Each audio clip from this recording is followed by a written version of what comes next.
end up affecting as an there's no such thing as a passive observer, I don't think, unless you're making a nature documentary and you're tucked away in the woods or something. You're always an active observer, I think. You're actually participating. You are whatever you're filming is actually, the reality of it includes you as the participant, as one of the protagonists in the thing that you're recording. Or it's very inventive, actually.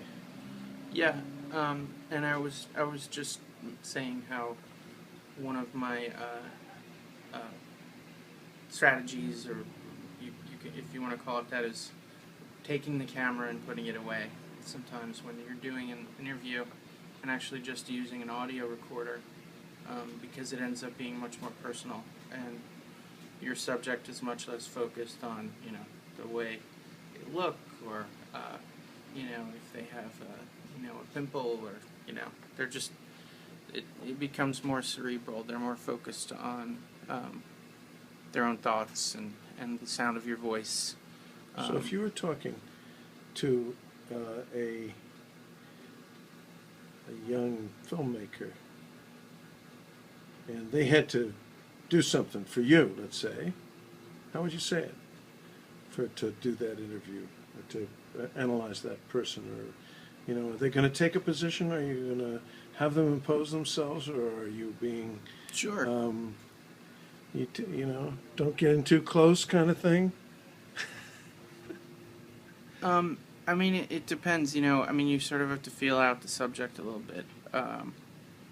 We have a certain level of trust between the two of us. You're allowing me to come in quite close. But it's not bothering me, whereas maybe if we didn't know each other, I might be feeling uncomfortable right now. Or if, So if the person that you're interviewing is... you can feel it out. It's So what's the most challenging that you'll get? Do you challenge them? Do you fight with them? I will. Yeah. Because you I want to always provoke a little action, because otherwise they may be dull. Yeah. Right? I don't always include that in the interview, but I'm certainly looking to get them looking to get a response. There's an artist I was interviewing recently who was saying that he was having difficulty working under the guidelines and of the show, and it wasn't something that we shied away from. I mean, that was the subject of the interview. I wanted what is it about working in front of people that was causing trouble for you, or It's a psychological game. It has it could be, if it's not therapy, it could be wounding. In fact, you could hurt their self-image, or and in fact, I don't know if artists are compelled by their self-image. Some are truly confident, and others are tentative. So sure, just like anyone. Yeah, of course. Yeah, no, there's your sense of self never leaves, and it's often in a situation where you're talking and having conversation, and someone's asking you questions about your sense of purpose, and I mean, one thing I completely stay away from whenever I'm interviewing, I suppose it could be anyone, but we're talking about artists and art documentaries, is I never ask someone what does it mean, what is this, what is it, because it's not, I just don't think it's a good question, and I think it's an unfair question, because you're sort of removing the audience's sense of questioning, because here you are telling them, here's this person telling them what it's about, whereas for me, art is very subjective. It may very well mean a very certain thing to the artist, but since it's a language, it's communication. It may mean something very different to to the viewer. So that's something I try to stay away from. There's questions of motivation and purpose, but as far as, can you tell me what is this specific imagery? What are you saying? It's just, if they want to tell me, that's fine, but I'm not going to ask them, because I just don't think it's a good question. Well, what else won't you ask them that you might ask them? That's an interesting view. You won't ask them. I don't know. I mean, I often will ask people things that are not necessarily related to the work, because I think that The work should speak for itself. well, in the a work way. can speak for itself, but also you're able to tell, I think, a better story if you're able to see things from different angles. For example, I'll ask people where they think how do they fit into this world, which is a difficult question to answer, and sometimes it really kind of it'll stump people, and they're like, there's this moment of introspection, and they have to kind of think about, or it's quick, and they might not even answer that. They might even go on to something else. But Certainly, your questions engage them in some way, and you are challenging them by asking them. People don't ask those questions necessarily, right, I'm not going to ask you. but I that think question it's on the good. street. Yeah. But I think it's good to ask them. I mean, it's rare. This actually, the peculiarity of holding a camera up causes you and me to have conversations which we wouldn't normally have. Yeah. We did an experimentation with some Cuisinart sticks, colored sticks, which led us into an array of ideas which had nothing to do with anything that we would ever talk about, Right. except from hope to time to in a way the fact that you're interviewing an artist, they have said, sure, I'd like to talk, or I'd like to be have something done on me. And sometimes it's people don't like talking, obviously, and talk is not necessarily the answer. So it falls to the filmmaker to be visual, if you will, or to make a judgment. Sure. I mean, unless you want to provoke, and in a way, provoking, but being provocative helps because it engages the guy who's watching the film. Not so much the artist, because at this point, it's not the artist so much as whether you engage somebody through the film. So, talk about that. Right. That your positioning in terms of your observer or your viewer. What are you promising him?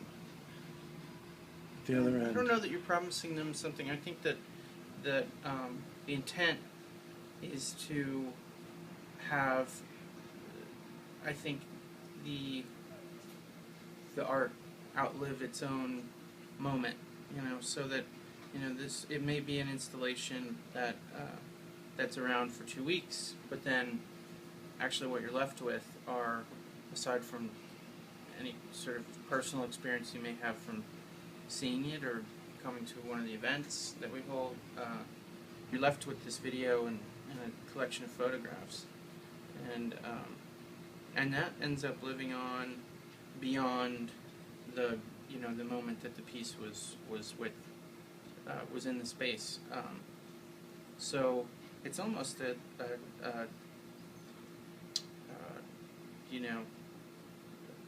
thermometer for what that person was feeling at that moment in time, and But once again, it's a record. my problem is that the people that come in to see, like we used to come around and stand in front of your computer and watch a film that you've made, and now we're becoming the object. It's no longer the protagonist, although it's interesting to see into his life, but what happens to us is, in a way, I mean, I don't know if it's an obligation of yours, but it certainly is part of the continuum that includes you as a, right?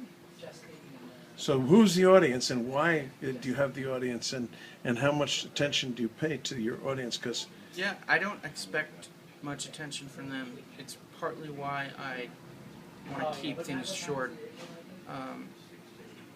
I think that it's difficult to expect attention from anyone really for anything. I mean, it's a very short attention span kind of world, I think. You're the bard, you're the storyteller. So a story without an audience, you have an audience by nature here. Mhm. You have an audience who's standing behind you as you do your stuff and is going to be watching that film.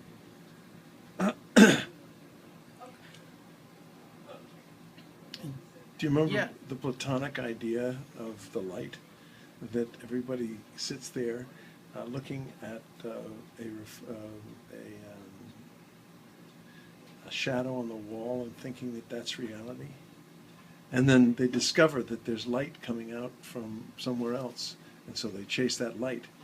I think you're the light maker, because otherwise there's silence out there. It's the one hand clapping or the tree falling in the woods, but you're actually a very crucial player in this transmission of an idea that the people have.